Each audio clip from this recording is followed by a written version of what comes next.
नमस्कार दोस्तों, स्वागत है आपका एक बार फिर से आपके अपने यूट्यूब चैनल पर। एक बार फिर से हम हाजिर हैं प्रेमचंद की एक नई कहानी के साथ। आज हम पढ़ेंगे प्रेमचंद की कहानी गुल्ली डंडा। हमारे अंग्रेजी दोस्त माने या न माने, मैं तो यही कहूँगा कि गुल्ली डंडा सब खेलों का राजा है। अब भी कभी लड़कों को गुल्ली डंडा खेलते देखता हूँ तो जी लोट-पोट हो जाता है कि इनके साथ जाकर खेलने लगूँ। न लान की ज़रूरत, न कोर्ट की, न नेट की, न थापी की। मज़े से किसी पेड़ से एक टहनी काट ली, गुल्ली बना ली और 2 आदमी भी आ जाए तो खेल शुरू हो गया। विलायती खेलों में सबसे बड़ा ऐब है कि उसके सामान महंगे होते हैं। जब तक कम से कम 1 सैकड़ा न खर्च कीजिए, खिलाड़ियों में शुमार ही नहीं हो पाता। यहाँ गुल्ली डंडा है कि बना हर फिटकरी के चोखा रंग देता है। पर हम अंग्रेजी चीज़ों के पीछे ऐसे दीवाने हो रहे हैं कि अपनी सभी चीज़ों से अरुचि हो गई हैं। स्कूलों में हर एक लड़के से 3-4 रुपये सालाना केवल खेलने की फ़ीस ली जाती है। किसी को ये नहीं सूझता कि भारतीय खेल खिलाएं जो बिना दाम कौड़ी के खेले जाते हैं। अंग्रेजी खेल उनके लिए हैं जिनके पास धन है। गरीब लड़कों के सिर क्यों ये व्यसन मढ़ते हो? ठीक है, गुल्ली से आँख फूटने का भय रहता है, तो क्या क्रिकेट से सिर फूट जाने, तिल्ली फट जाने, टांग टूट जाने का भय नहीं रहता? अगर हमारे माथे में गुल्ली का दाग आज तक बना हुआ है, तो हमारे कई दोस्त ऐसे भी हैं जो थापी को बैसाखी से बदल देते हैं। ये अपनी अपनी रुचि है। मुझे गुल्ली की सब खेलों में अच्छी लगती हैं और बचपन की मीठी स्मृतियों में गुल्ली ही सबसे मीठी है। वह प्रातःकाल घर से निकल जाना, वह पेड़ पर चढ़कर टहनियाँ काटना और गुल्ली डंडे बनाना, वह उत्साह, वह खिलाड़ियों के जमघटे, वह पदना और पदाना, वह लड़ाई झगड़े, वह सरल स्वभाव जिससे छूत अछूत, अमीर गरीब का बिल्कुल भेद न रहता था, जिसमें अमीराना चौंचलों की प्रदर्शन की, अभिमान की गुंजाइश ही न थी। यह उसी वक्त भेलूँगा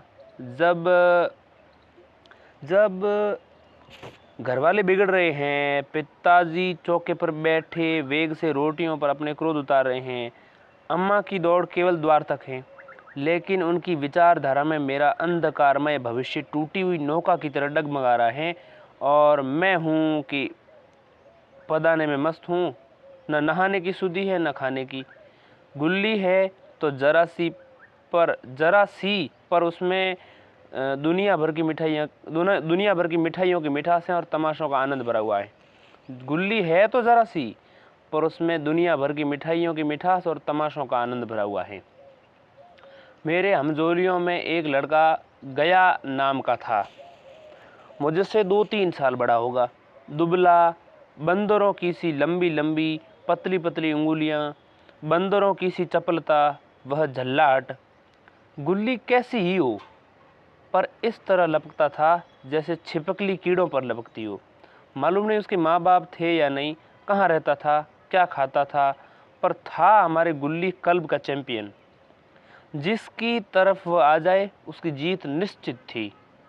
हम सब उसे दूर से आते देख उसका दौड़कर स्वागत करते थे और अपना गोइयाँ बना लेते थे। एक दिन मैं और गया 2 ही खेल रहे थे। वह पदा रहा था, मैं पद रहा था, मगर कुछ विचित्र बात है कि पदाने में हम दिन भर मस्त रह सकते हैं, पदना 1 मिनट का भी अखरता है। मैंने गला छुड़ाने के लिए सब चालें चली जो ऐसे अवसर पर शास्त्र विहित न होने पर भी क्षम्य है, लेकिन गया अपने दांव लिए बगैर मेरा पिंड न छोड़ता था। मैं घर की ओर भागा। अनुनय विनय का कोई असर न हुआ था। गया ने मुझे दौड़कर पकड़ लिया और डंडा तान कर बोला, मेरा दांव देकर जाओ। पदायो तो बहुत बड़े बहादुर बनके, पदने के बैर क्यों भागे जाते हो? तुम दिन भर पदाओ तो मैं दिन भर पदता रहूं। हाँ, तुम्हें दिन भर पदना पड़ेगा। न खाने जाऊं न पीने जाऊं। हाँ, मेरा दांव दिए बिना कहीं नहीं जा सकते। न खाने जाऊं न पीने जाऊं। हाँ, मेरा दांव दिए बिना कहीं भी नहीं आ सकते हो। मैं तुम्हारा गुलाब हूँ। हाँ, मेरे गुलाब हो। मैं घर जाता हूँ। देखूं मेरा क्या कर लेते हो। घर कैसे जाओगे, कोई दिल लगी है? दांव दिया है तो दांव लेंगे। अच्छा कल मेरा अमरूद खिलाया था वो लौटा दो। वह तो पेट में चला गया, पेट से निकालो पेट से। तुमने क्यों खाया मेरा अमरूद? अमरूद तुमने दिया तब मैंने खाया, मैं तुमसे मांगने न गया था। जब तक मेरा अमरूद न दोगे मैं दाम न दूंगा। मैं समझता था न्याय मेरी ओर है, आखिर मैंने किसी स्वार्थ से ही उसे अमरूद खिलाया होगा। कोई निस्वार्थ किसी के साथ सलूक करता है? भिक्षा तक तो स्वार्थ के लिए देते हैं। जब गया ने अमरूद खाया तो फिर उसे मुझसे दाम लेने का अधिकार है? रिश्वत देकर तो लोग खून पचा जाते हैं, ये मेरा अमरूद यूं ही हजम कर जाएगा। अमरूद पैसे के 5 वाले थे, जो गया के बाप को भी नसीब न होंगे। ये सरासर अन्याय था। गया ने मुझे अपनी ओर खींचते हुए कहा, मेरा दांव देकर जाओ, अमरूद समरूद मैं नहीं जानता। मुझे न्याय का बल था, वह अन्याय पर डटा हुआ था। मैं हाथ छुड़ाकर भागना चाहता था, वह मुझे जाने न देता। मैंने उसे गाली दी, उसने उससे कड़ी गाली दी, और गाली ही नहीं एक चांटा जमा दिया। मैंने उसे दांत काट लिया, उसने पीठ पर डंडा जमा दिया। मैं रोने लगा। गया मेरे इस अस्त्र का मुकाबला न कर सका। मैंने तुरंत आंसू पोंछ डाले और डंडे की चोट भूल गया और हंसता हुआ घर जा पहुंचा। मैं थानेदार का लड़का एक नीच जात के लौंडे के हाथों पिट गया। यह मुझे उस समय भी अपमानजनक मालूम हुआ, लेकिन घर में किसी से शिकायत न की। उन्हीं दिनों पिताजी का वहाँ से तबादला हो गया। नई दुनिया देखने की खुशी में ऐसा फूला कि अपने हमजोलियों से बिछुड़ जाने का बिल्कुल दुख न हुआ। पिताजी दुखी थे, वह बड़ी आमदनी की जगह थी। अम्मा जी भी दुखी थी, यह सब चीज़ें सस्ती थी। मोहल्ले की स्त्रियों से घराव सा हो गया था, लेकिन मैं सारे खुशी के फूला न समझता था। लड़कों में जीत उड़ा रहा था। वहाँ ऐसे घर थोड़े ही होते हैं, ऐसे ऊंचे घर हैं कि आसमान से बातें करते हैं। वहाँ के अंग्रेजी स्कूल में कोई मास्टर लड़कों को पीटे तो उसे जेल हो जाती हैं। मेरे मित्रों की फैली हुई आंखें और चकित मुद्रा बतला रही थी कि मैं निगाह से स्पर्धा हो रही थी। वहाँ के अंग्रेजी स्कूल में कोई मास्टर लड़कों को पीटे तो उसे जेल हो जाए। मेरे मित्रों की फैली हुई आंखें और चकित मुद्रा बतला रही थी कि मैं उनकी निगाह में कितना स्पर्धा हो रही थी। मानो कह रहे थे, तो भगवान हो भाई, जाओ, हमें तो इसी उजड़ गांव में जीना भी है और मरना भी। 20 साल गुजर गए। मैंने इंजीनियरिंग पास की और उसी जिले का दौरा करता उसी कस्बे में पहुंचा और डाक बंगले में ठहरा। उस स्थान को देखते ही इतनी मधुर बाल स्मृतियाँ हृदय में जाग उठी कि मैंने छड़ी उठाई और कस्बे की सैर करने निकला। आंखें किसी प्यासे पथी की भांति बचपन के उन क्रीड़ा स्थलों को देखने के लिए व्याकुल हो रही थी, पर उस परिचित नाम के सिवा वहाँ और कुछ परिचित न था। जहाँ खंडर था वहाँ पक्के मकान थे, जहाँ बरगद का पुराना पेड़ था वहाँ अब एक सुंदर बगीचा था। स्थान की काया पलट हो गई थी। अगर उसके नाम और स्थिति का ज्ञान न होता तो मैं उसे पहचान भी न सकता। बचपन की संचित और अमर स्मृतियाँ बाहें खोले अपने उस पुराने मित्रों से गले मिलने को अधीर हो रही थी, मगर वह दुनिया बदल गई थी। ऐसा जी होता था कि उस धरती से लिपट कर रोऊं और कहूं, तुम मुझे भूल गई, मैं तो अब भी तुम्हारा वही रूप देखना चाहता हूँ। सहसा एक खुली जगह मैंने 2-3 लड़कों को गुली डंडा खेलते देखा।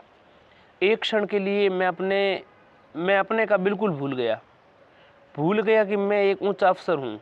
साहबी ठाठ में, रौब और अधिकार के आवरण में जाकर एक लड़के से पूछा, क्यों बेटे, यहाँ कोई नया गया नाम का आदमी रहता है?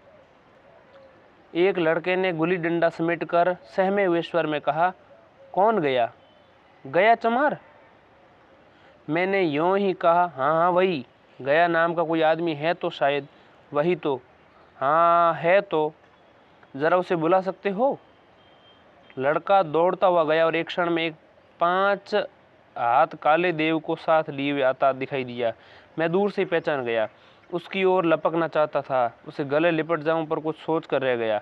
बोला, कहो गया, मुझे पहचानते हो?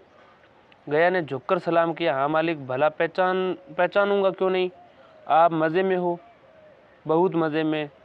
तुम अपनी कहाँ? डिप्टी साहब का साइस हूँ। मतई, मोहन, दुर्गा सब कहाँ हैं? कुछ खबर है? मतई तो मर गया, दुर्गा और मोहन दोनों डाकिया हो गए। आप? मैं तो जिले का इंजीनियर हूँ। सरकार तो पहले ही बड़े जहीन थे। अब कभी गुल्ली डंडा खेलते हो? गया ने मेरी और प्रश्न भरी आंखों से देखा। अब गुल्ली डंडा क्यों खेलूंगा? क्या खेलूंगा सरकार? अब तो धंधे से छुट्टी नहीं मिल सकती। आओ आज हम तुम खेलें। तुम पदाना, हम पदेंगे। तुम्हारा एक दांव हमारे ऊपर है, वह आज ले लो। गया बड़ी मुश्किल से राजी हुआ। वह ठहरा टके का मजदूर, मैं एक बड़ा अफसर। हमारा और उसका क्या जोड़? बेचारा झेंप रहा था, लेकिन मुझे भी कुछ कम झेंप न थी। इसलिए नहीं कि मैं गया के साथ खेलने जा रहा था, बल्कि इसलिए कि लोग इस खेल को अजूबा समझकर इसका तमाशा बना लेंगे और अच्छी खासी भीड़ लग जाएगी। उस भीड़ में वह आनंद कहाँ रहेगा? पर खेले बगैर तो रहा नहीं जाता। आखिर निश्चय हुआ कि दोनों जने बस्ती से बहुत दूर खेलेंगे और बचपन की उस मिठाई को खूब रस ले लेकर खाएंगे। मैं गया को लेकर डाक बंगले पर आया और मोटर में बैठकर दोनों मैदान की ओर चले। साथ में एक कुल्हाड़ी ले ली। मैं गंभीर भाव धारण किए हुआ था, लेकिन इससे अभी तक मजाक ही समझ रहा था। फिर भी उसके मुख पर उत्सुकता या आनंद का कोई चिन्ह न था। शायद वह हम दोनों में जो अंतर हो गया था, यही सोचने में मग्न था। मैंने पूछा, तुम्हें कभी हमारी याद आती थी या गया? सच कहना। गया झेंपता हुआ बोला, मैं आपको याद करता हुजूर। किस लायक हूँ? भाग में आपके साथ कुछ दिन खेलना बदा था। नहीं, मेरी क्या गिनती। मैंने कुछ उदास होकर कहा, लेकिन मुझे तो बराबर तुम्हारी याद आती थी। तुम्हारा वह डंडा जो तुमने तान कर जमाया था, याद है ना? गया ने पछताते हुए कहा, वह लड़कपन था सरकार, उसकी याद न दिलाऊं। वाह, वह मेरे बाल जीवन की सबसे रसीली यादें। तुम्हारे उस डंडे में जो रस था, वह तो अब न आदर सम्मान में पाता हूँ न धन में। इतनी देर में हम बस्ती से कोई 3 मील आई। चारों ओर सन्नाटा है। पश्चिम की ओर कोसों तक भीमताल फैला हुआ है, जहाँ आकर हम किसी समय कमल पुष्प तोड़ ले जाते थे और उसके झूमक बनाकर कानों में लेते थे। जेठ की संध्या केसर में डूबी चली आ रही है। मैं लपक कर एक पेड़ पर चढ़ गया और एक टहनी काट ली। चटपट गुल्ली डंडा बन गया। खेल शुरू हो गया। मैंने गुच्ची से गुल्ली रखकर उछाली। गुल्ली गया के सामने से निकल गई। उसने हाथ लपकाया जैसे मछली पकड़ रहा हो। गुल्ली उसके पीछे जाकर गिरी। यह वही गया है जिसके हाथों में गुल्ली जैसे आप ही आकर बैठ जाती थी। वह दाहिने बाहें कहीं भी हो, गुल्ली उसके हाथ में ही पहुंचती थी। ऐसे जैसे गुल्लियों पर वशीकरण डाल देता हूँ। नई गुल्ली, पुरानी गुल्ली, छोटी गुल्ली, बड़ी गुल्ली, नोकदार गुल्ली, सपाट गुल्ली, सभी उससे मिल जाती थी। जैसे उसके हाथों में कोई चुंबक हो, गुल्लियों को खींच लेता हो। लेकिन आज गुल्ली को उससे वो प्रेम नहीं रहा। फिर तो मैंने पदाना शुरू किया। मैं तरह तरह की धांधलियाँ कर रहा था। अभ्यास की कसर बेईमानी से पूरी कर रहा था। होच जाने पर भी डंडा खुले जाता था। हालांकि शास्त्र के अनुसार गया की बारी आनी चाहिए थी। गुल्ली पर ओछी चोट पड़ती है और वह जरा दूर पर गिर पड़ती है तो मैं झपट कर उसे खुद उठा लेता और दोबारा टांग उड़ाता। गया ये सारी कायदगियाँ देख रहा था, पर कुछ न बोलता था, जैसे उसे वह सब कायदे कानून भूल गए हो। उसका निशाना कितना अचूक था। गुल्ली उसके हाथ से निकलकर टन से डंडे से आकर लगती थी। उसके हाथ से छूटकर उसका काम था डंडे से टकरा जाना। लेकिन आज वह गुल्ली डंडे में लगती ही नहीं। कभी दाहिने कभी बाहें, कभी आगे कभी पीछे। आध घंटे पदाने के बाद एक गुल्ली डंडे में आ लगी। मैंने धांधली की, गुल्ली डंडे में नहीं लगी, बिल्कुल पास से गई, लेकिन लगी नहीं। गया ने किसी प्रकार का संतोष प्रकट नहीं किया, न लगी होगी। डंडे में लगती तो क्या मैं बेईमानी करता? नहीं भैया, तुम भला बेईमानी करोगे? बचपन में मजाल था कि ऐसा घपला करके जीता बचता, यही गया गर्दन पर चढ़ बैठता। लेकिन आज मैं उसे कितनी आसानी से धोखा दिए चला जाता था। गधा है, सारी बातें भूल गया। सहसा गुल्ली फिर डंडे से लगी, और इतनी जोर से लगी कि जैसे बंदूक छूटी हो। इस प्रमाण के सामने अब किसी तरह की धांधली करने का साहस मुझे इस वक्त भी न हो सका। लेकिन क्यों न एक बार सबको झूठ बताने की चेष्टा करूं? मेरा हर्ज की क्या है? मान गया तो वाह वाह, नहीं तो दो चार हाथ पदाना ही तो पड़ेगा।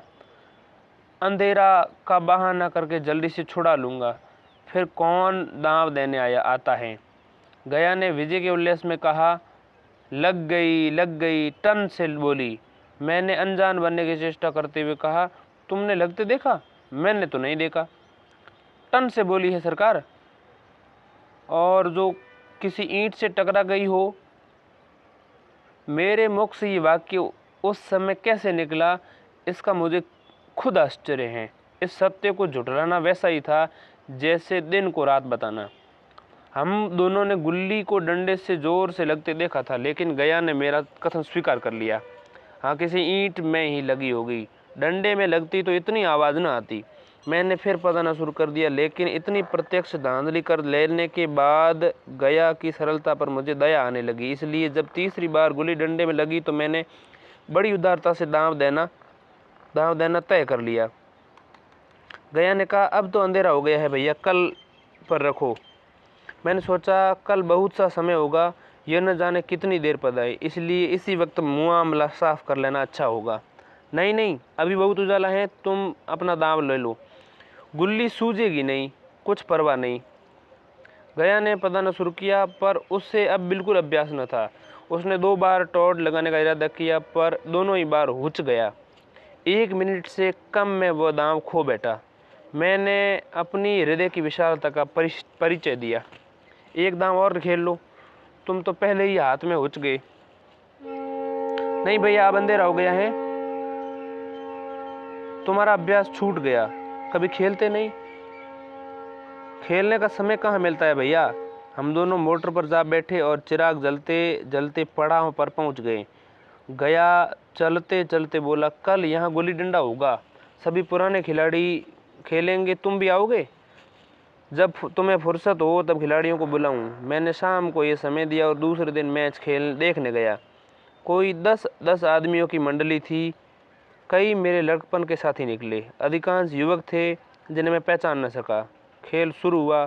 मैं मोटर पर बैठा बैठा तमाशा देखने लगा। आज गया का खेल, उसका नैपुण्य देखकर मैं चकित हो गया। टॉर्च लगाता तो गुल्ली आसमान से बातें करती। कल किसी वह झिझक, वह हिचकिचाहट, वह बेदिली आज न थी। लड़कपन में जो बात थी आज उसने प्रौढ़ता प्राप्त कर ली थी। कहीं कल इसने मुझे इस तरह पदाया होगा तो मैं ज़रूर रोने लगता। उसके डंडे की चोट खाकर गुल्ली 200 गज की खबर लाती थी। पदने वालों में एक युवक ने कुछ धांधली की। उसने अपने विचार में गुल्ली लपक ली थी। गया का कहना था गुल्ली जमीन से लगकर उछली थी। इस पर दोनों ने ताल ठोकने की नौबत आई। युवक दब गया। गांव का तमतमाया हुआ चेहरा देखकर डर गया। गया का तमतमाता हुआ चेहरा देखकर डर गया। अगर वह दब न जाता तो ज़रूर मारपीट हो जाती। मैं खेल में न था, पर दूसरों के इस खेल ने मुझे वही लड़कपन का आनंद आ रहा था जब हमको सब कुछ भूलकर खेल में मस्त हो जाते थे। अब मुझे मालूम हुआ कि कल गया ने मेरे साथ खेला नहीं, खेलने का बहाना किया। उसने मुझे दया का पात्र समझा। मैंने धांधली की, बेईमानी की, पर उससे ज़रा भी क्रोध न आया, इसलिए कि वह खेल न रहा था, मुझे खिला रहा था, मेरा मन रख रहा था। वह मुझे पदाकर मेरा कचुम्बर नहीं निकालना चाहता था। मैं अफसर हूँ, ये अफसरी मेरे और उसके बीच में दीवार बन गई। अब मैं उसका लिहाज पा सकता हूँ, अदब पा सकता हूँ, साहचर्य नहीं पा सकता। लड़कपन था, तब उसका समकक्ष था। ये पद पाकर अब मैं केवल उसकी दया योग्य हूँ। वह मुझे अपना जोड़ नहीं समझता। वह बड़ा हो गया है, मैं छोटा हो गया हूँ।